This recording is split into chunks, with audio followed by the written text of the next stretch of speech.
In this video, I'm going to show you how to replace the intake manifold assembly on this Ford E-350 with the 5.4 liter V8 engine. You access a lot of this from inside the van actually, and some of it from under the hood. Let's get started. Underneath the front of the van, you'll see the radiator drain plug right here. What you want to do is turn this counterclockwise. Of course, have a drain pan underneath ready to catch the coolant that's going to drain out. Don't take this out all the way because what's going to happen is coolant will start shooting straight back, but unthread it enough, there we go, to where it's going to start draining. To release any vacuum that's being created as the coolant is draining, remove the overflow tank cap. And there we go. With the coolant system drained, close up the petcock so that no more coolant drips out. You can remove your drain pan after you're done.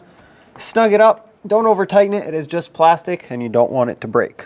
To start removing this, we want to take the cup holders out, and to do that, simply pull straight up on them. They should unclip. At this point, there are 4 clamps holding this cover on, 2 on each side. Unclip them all. Simply pull up on the tabs and flip them open.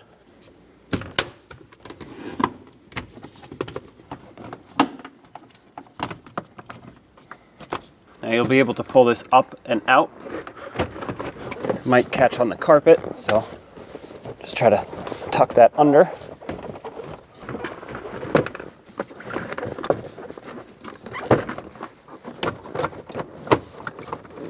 Now lift it and move it out of your way. Let's remove all of the ignition coils. Starting on the driver's side, we have 4 of them, and of course the other side another 4. Use a 7mm socket to remove all the bolts holding these on. Before I do that, I'm just going to unplug all the connectors so that once the bolt is off, I can just pull the ignition coils out, press on the underneath of this tab, and pull the connectors back.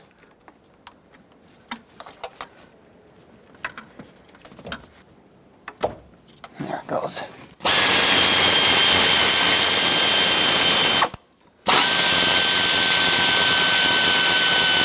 I need a little bit more clearance with this wiring harness, so I'm going to unplug this connector for the throttle position sensor.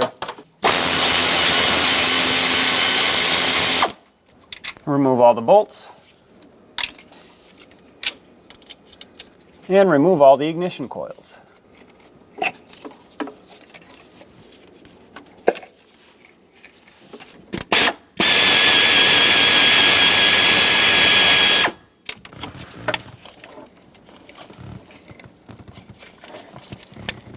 I'm having trouble reaching this. It keeps getting stuck on the injector harness, so I'm going to unplug it since we have to anyway. Might as well unplug the rest of them.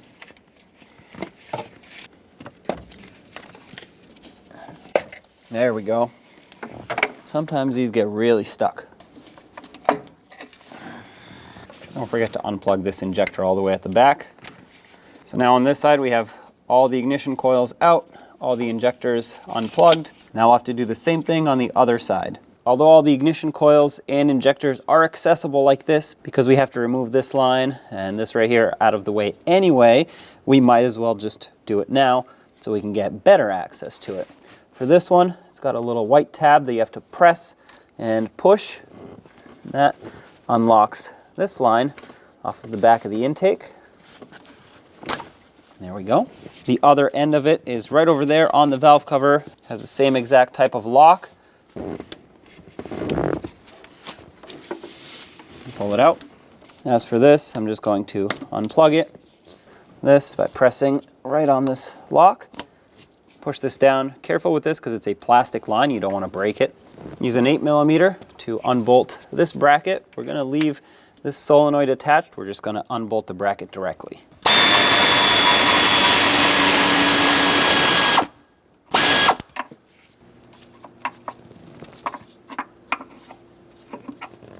All right, much better view of everything on this side. So unplug ignition coils, injectors, and remove all the ignition coils.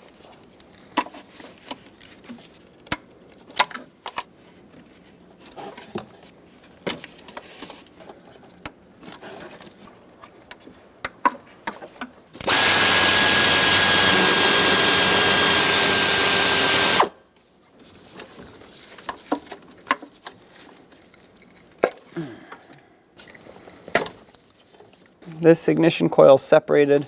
That's okay. Sometimes that happens. I will try to get it later once the intake is out, and we'll put it back together. I'll show you how to do that.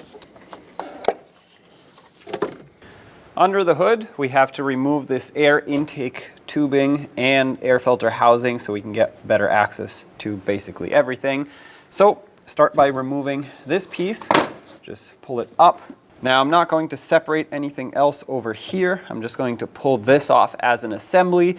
There's a clamp here and another clamp on the other side of the snorkel. I will separate these, but I'm not going to remove this clamp because there's no reason to. There are two 8mm bolts holding the top of this bracket onto the firewall. Remove both.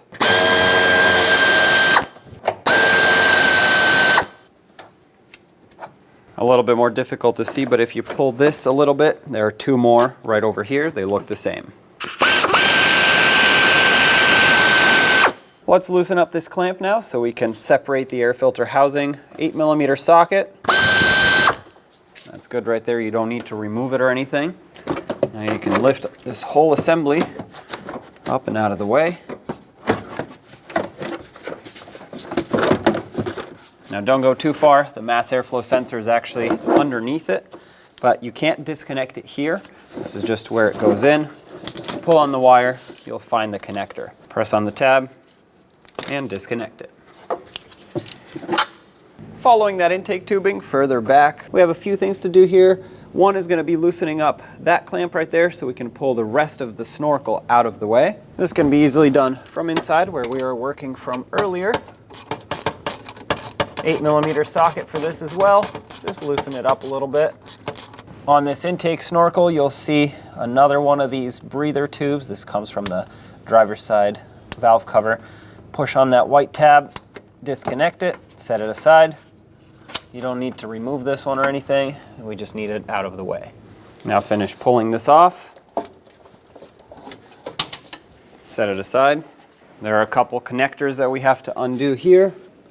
The throttle body being one of them. Pull on the locking tab, press on the release tab, and pull the connector off. The line that comes from the purge valve solenoid has to also be undone.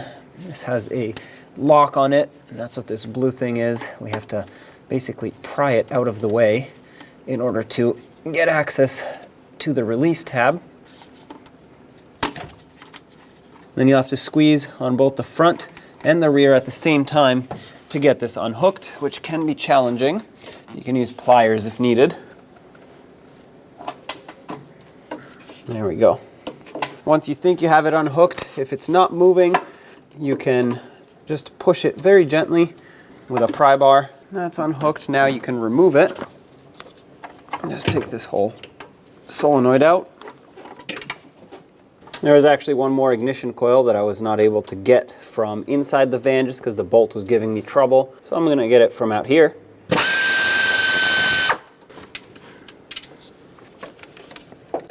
There it is. Let's break free the two bolts holding the thermostat housing on. 10mm socket. And remove them completely.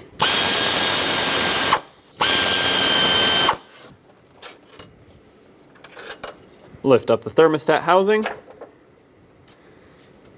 Set it aside. Remove the thermostat as we will have to transfer it over to the new intake. If it doesn't want to lift up, you can just gently pry it with a pry bar. There we go. Be careful not to damage it. Set it aside safely. This is also a great time to replace it if you have a new one. We have to remove this bracket that holds the top of the alternator. One of the studs is actually hidden because this wire clips onto it, so remove that. So you'll need a deep 10mm socket for those two. We're going to remove all four of these bolts so that we can unbolt the intake from the alternator.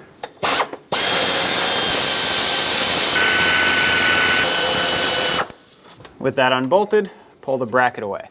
You do not need to remove the rest of the alternator, it can stay in place. Let's remove this hose that goes back to the heater assembly. With some pliers, pinch this hose clamp, pull it up, give this hose a couple gentle twists to break it free, and pull it up. There we go.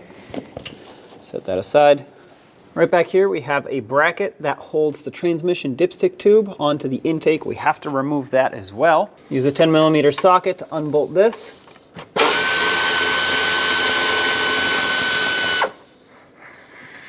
It's easiest to unbolt the front passenger side fuel rail bolt from in the front under the hood. So I'm going to do that with an 8mm socket. Break it free.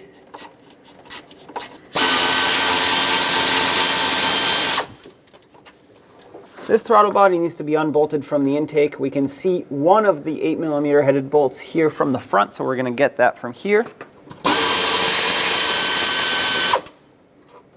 Okay, back inside we have to disconnect the heater lines that go to the rear HVAC. So if your van doesn't have this, then of course this is not a step that you need to follow because you won't have these lines. For me, these are quick connectors, so I'm just going to squeeze in these two little tabs and pull the line straight up, wiggle it back and forth to help break free that seal.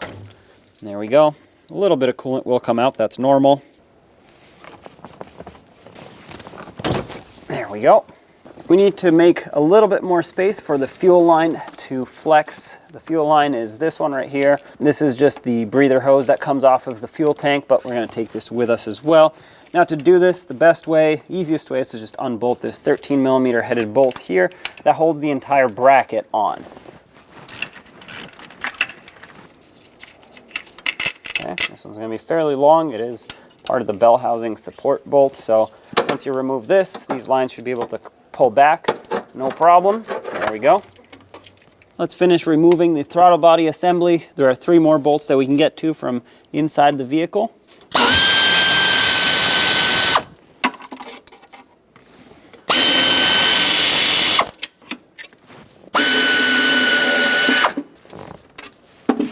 With this removed, unplug the 2 vacuum hoses that are here. You might need some help from a little pry tool. Push them off. There's one. And the second one. Now you can pull this away. Let's finish unbolting the fuel rails. This is the back side of the passenger side fuel rail. All of the bolts are 8mm in size.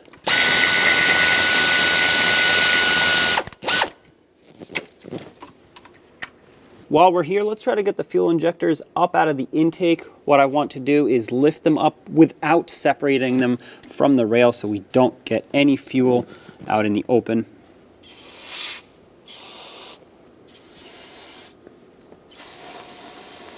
I sprayed a little bit of brake parts cleaner down by the injector. Not only did this flush out some dirt, but if I move it around like this, the O-rings are going to move and hopefully break that seal that is happening right now from them being on for a long time.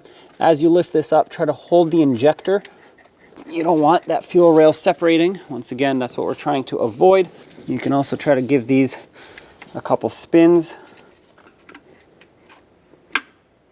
Okay, I got this one out, this one popped out. Just using a trim tool to slowly, carefully lift them up and out. All right, they're all up. We can move this aside. Don't go too far with it. We have to loosen up the other side fuel rail as well. Remove the 2 8mm headed bolts.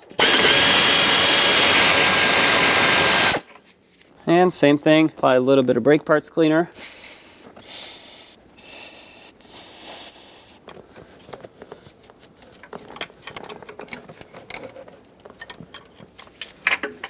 There we go.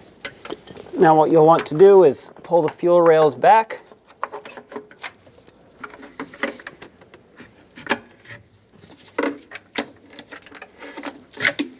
There should be plenty of slack in the main feed line for you to lift them and bring them all the way back into the van. Now what we have to do is use a 10mm socket and start loosening up all of the intake bolts, starting from the outer ones in a cross pattern, working our way towards the center ones.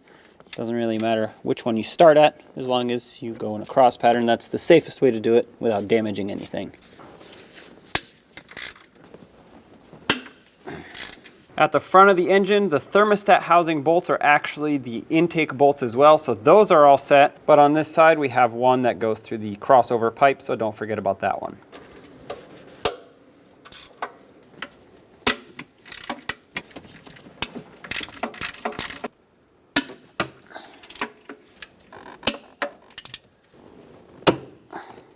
With all of them broken free, remove them. At this point, it does not really make a difference in which sequence you go. I just wanted to break them free in that sequence.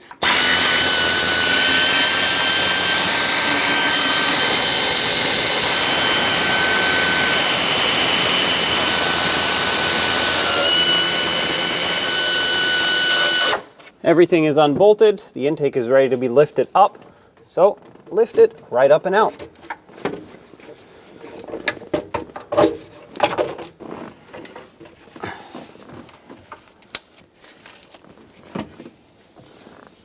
There it is. Let's remove the old gaskets. Simply peel them up, set them aside. On this side, we still have this ignition coil boot that, well, didn't really want to come out, so I'm going to take care of this now, and then we'll have a flat surface so that we can clean up everything that's here, all the corrosion, all the carbon buildup, all of the debris. We want a clean surface for the new gaskets to seal on. That way, of course, we don't have any leaks. So get these out of here.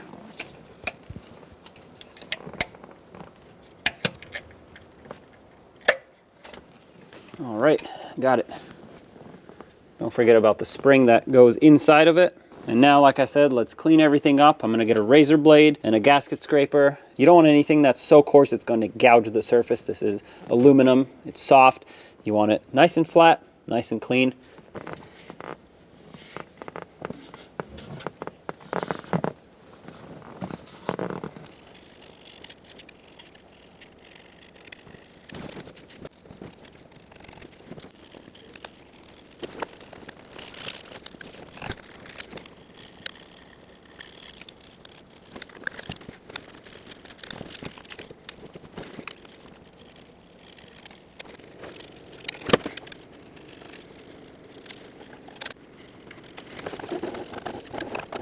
Once you got everything clean on one side, wipe it off. You can use a vacuum to vacuum up all the ports, spark plug holes, everything you want to clean up, or use compressed air and blow it all out, whatever works for you. Just make sure it's all clean. Then of course, do the same to the other side. Take the intake and slide it right in. Of course, make sure it's facing the right way. Careful of the gaskets. Everything is clean, degreased, ready to go, ready to seal up again. You want to make sure that the gaskets on the intake side stay in place. These are the type that press into the intake. It's not a flat gasket that you put on the head side. So at this point, with the intake lined up, what I want to do is start in all of the bolts, because I want to make sure that it's actually lined up with all of its bolt holes before I move on to anything else. It's important that you're able to move it around as you try to start in these bolts, and the more you start in, the more lined up it'll be. But you need to be able to basically wiggle it so that the bolts can drop in, and you want to start these by hand. This will avoid any sort of cross-threading possibility, and you can run them down with a power tool if you want, but at least if you know they're started into their threads, you're good to go.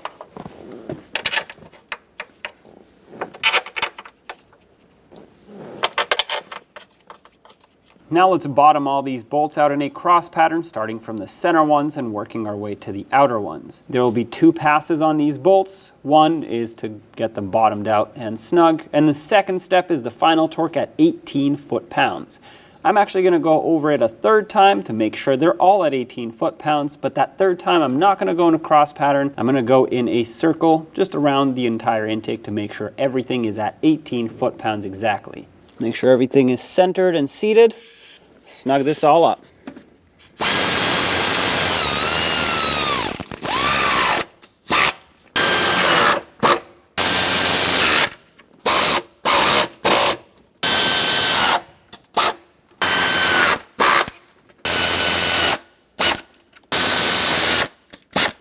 For the ones all the way in the front, I'm gonna, well, go through the front.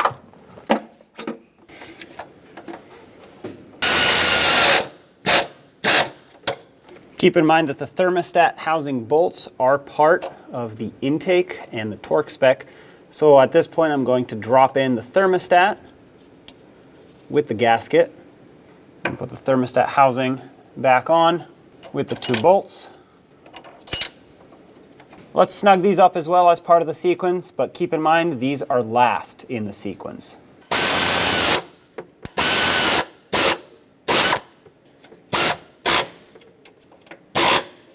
Everything is snugged up. Now let's torque this all to 18 foot-pounds.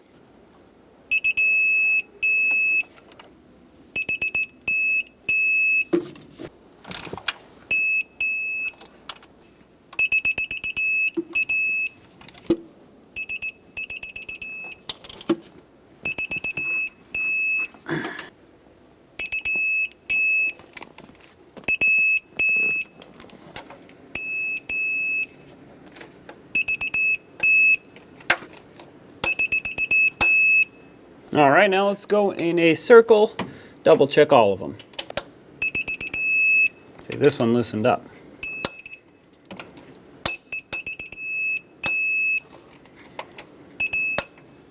It may even be necessary to do multiple passes like this to double check.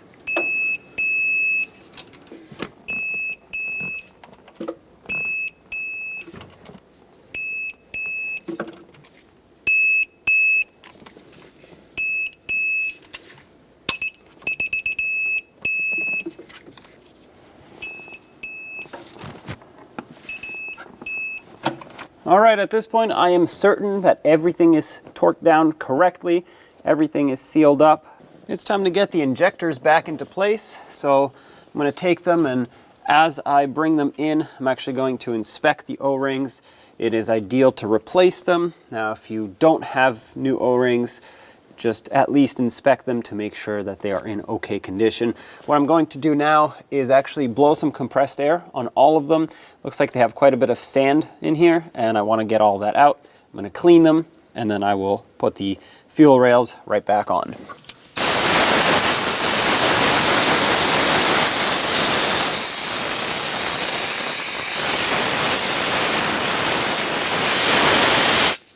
Flip this over. Very carefully line it up. You have to maneuver this side around that bracket carefully. Drop them both down into their ports. Don't press them down yet. We will be using the brake parts cleaner trick that we used at the beginning at this point as well.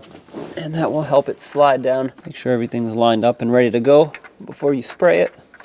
Okay, here we go. Spray a little bit of brake parts cleaner on here, on each injector. It does dry fast, so we have to move quite fast. There we go. These already dropped down. Just like that. Let's secure this fuel rail in place since it's on there. Use the provided screws. This is now going to be coarse threaded screws going straight into the plastic intake. Use a 10mm socket on them and just thread them right in. Make sure it's pressed down. Snug these up. That's bottomed out. Give it a little extra. That's plenty tight. Do the same to the one on the front. All right. Now we do the same thing right over here.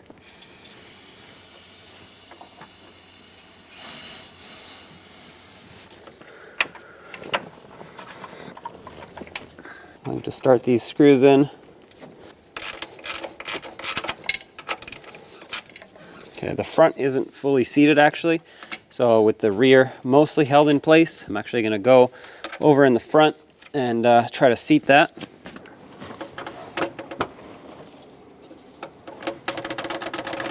There we go. While holding pressure on it, I'm going to put the mounting screw in. Give it a quick snug. Same over here. Let's install the throttle body. Bring it right up on the intake and line it up. Make sure the surface where it mounts is nice and clean. Mine is, so I'm not too worried about it. Let's get the bolts in. Remember, this one right here is a long bolt. The other three were short.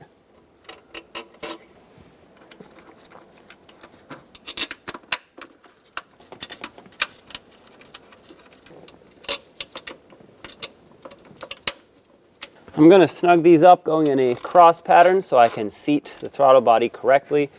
Make sure it's fully lined up. Just snug them up. There's a rubber gasket here that needs to squish down, and if it doesn't squish down evenly, you could have air leaks, and that would make it run rough.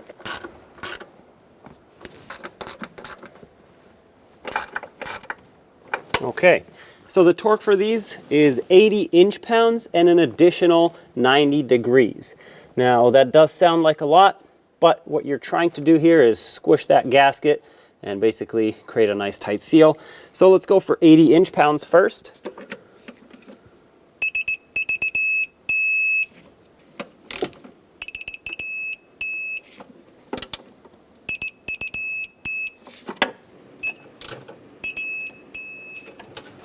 "90 degrees is a quarter of a turn, so just do your best to eyeball it.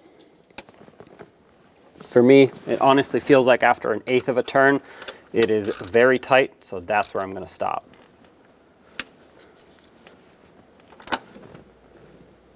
The last thing I want is to break a bolt or strip out some threads. This is going to be plenty tight. On this side of the throttle body, we had a couple vacuum hoses. Plug them both in. This one actually was supposed to have a clamp, which was not attached when I first took it off, so I'm going to put it back.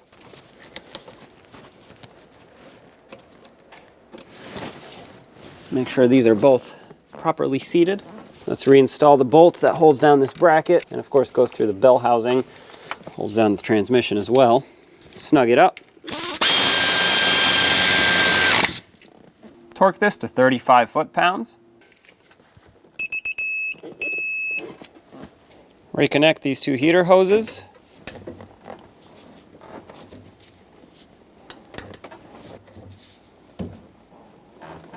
There we go.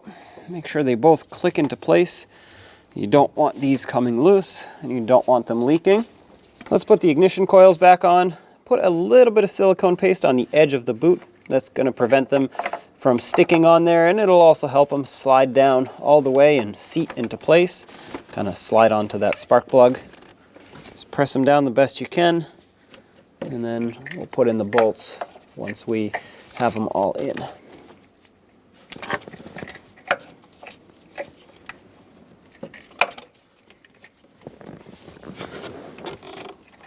That one, well, I'm just going to get it from the front. To get these tightened down, you're going to use the 7mm coarse threaded screws without the washer that was provided with your intake kit. Just screw these down into their mounting spots.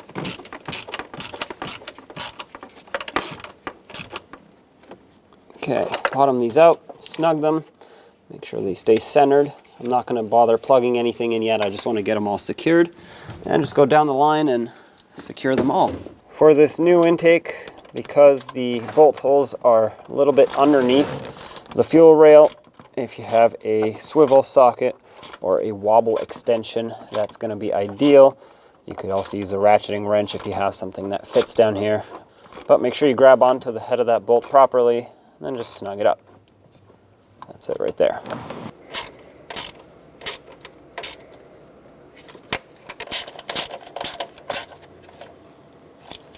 Well, let's just plug everything in on this side. Injectors, ignition coils, make sure everything is facing the right way. All of these have a little bit of give to them, so you can twist them as needed.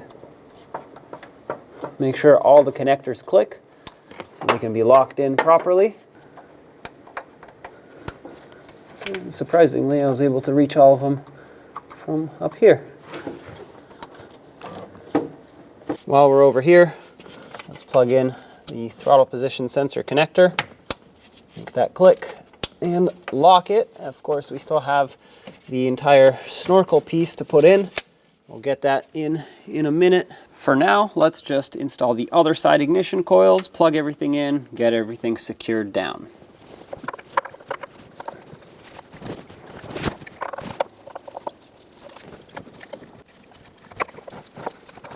I'm going to get the last one from up front just because it's easier to reach. Same thing over here, get those coarse threaded 7mm headed screws, drop them down and tighten them up.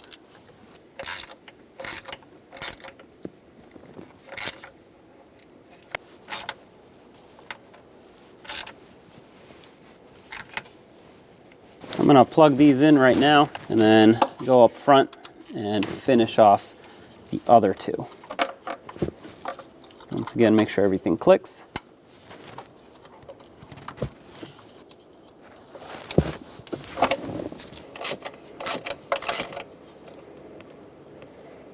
All right, this one's already plugged in, so I'll get the injector.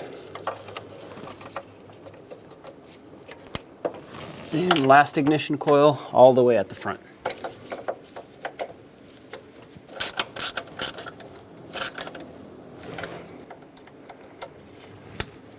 All right, everything is plugged in, everything's seated. Perfect. Let's get this solenoid valve reinstalled. I'm gonna try to hook it on to the front. There we go. Yep, that clicked in place. We'll lock it in later when we go do all the stuff up front there. Now you're gonna wanna take the coarse threaded screw with a washer on it. This is a 10mm headed bolt or screw, and tighten it down with this. We're no longer going to use the factory bolt. Make sure that bracket is centered, tighten it up. Just give it a snug. Now we have an electrical connector to plug in from down here. Make sure it clicks. And this line from back here. Make sure that clicks. There we go. That's seated. You should be able to pull on it and it should not come loose. On the back side of the intake, right in this port, we're gonna have to install this elbow, and you wanna make sure that the O-ring is on it. If it isn't already, put it on. I put a little bit of silicone paste so it can slide on easily. Drop it down, find its two slots, and turn it like this until it stops. This is where we're gonna put the passenger side valve cover breather on. You can see the other side right there. That's where it connects. So clip this on, make sure it clicks and doesn't come off. And then get this on. There we go. Make sure that clicks and is locked in place. All right, up at the front, we're going to first finish off this part by locking in the line.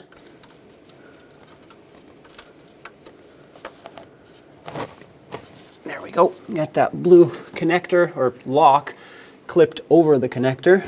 We're gonna have to resecure the transmission dipstick tube to this little post on the intake. To do this, we're going to use another one of those coarse threaded screws provided with the intake. 10mm socket. Tighten it up. Okay, once you snug it, just give it about 1/8 of a turn. That should be plenty. Take this piece of the snorkel that goes on the throttle body and put it in all the way onto the throttle body. But don't forget about this breather that comes from the driver's side valve cover. Make sure that clips on. Slide this over. Perfect, just seat it on the throttle body. I'm also going to plug this in while I'm here. There we go. And let's finalize everything over here by tightening up this clamp. These can easily strip out if you over tighten them, and it's easy to do that. So once it gets snug, just give it a little extra, about 1/8 of a turn. That should be plenty. Let's reinstall the alternator bracket. Line it up, get all the hardware started back in. This bolt here and this one here were bolts, and these two were studs. Just keep that in mind. That way you can reinstall that wiring harness correctly. Well, secure it, really. Snug all these up.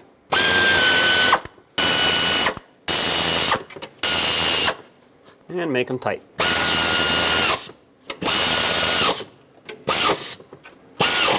Just gonna double check them by hand really quick. Yep.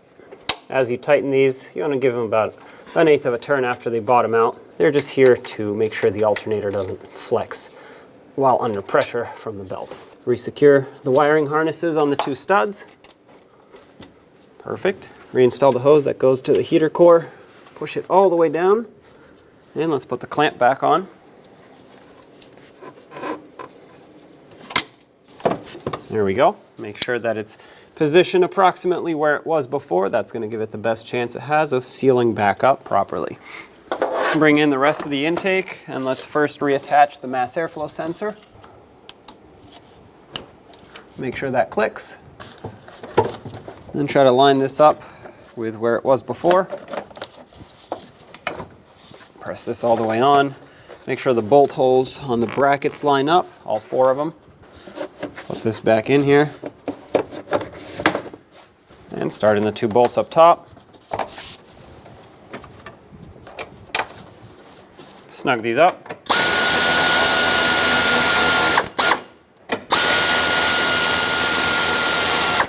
The grommets are squishing a little bit. That's plenty tight. I don't want to completely crush them. This one's going to be a little harder to see, but do the same on the other end. On this end, I only have 1 bolt, so that's what I'm going to put back. Lastly, don't forget to snug up this clamp here for the rest of the intake snorkel. 8mm socket. Just make it snug. That's it. You don't want to strip it out or break it. Bring this back in. And line it up. There we go. Make sure it's fully seated up against that firewall. Once you have it fully seated, you know that it is because these clips will line up. 2 on the bottom, 1 on each side. You want to hook them in to their latches. Latch them in. And another latch at the top here. Do the same on the other side, the same 2 latches. Bring in the cup holder part, and it's going to have to slide down on those 3 pins.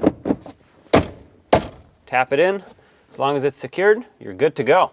It's time to fill the cooling system. I recommend using some type of funnel, whether it's a regular funnel or one of these spill-free funnels that threads onto the top of the reservoir. Add the appropriate type of coolant until the level's full up to the max line. You can see that right here. I'm very close, so I'm going to keep adding a little bit.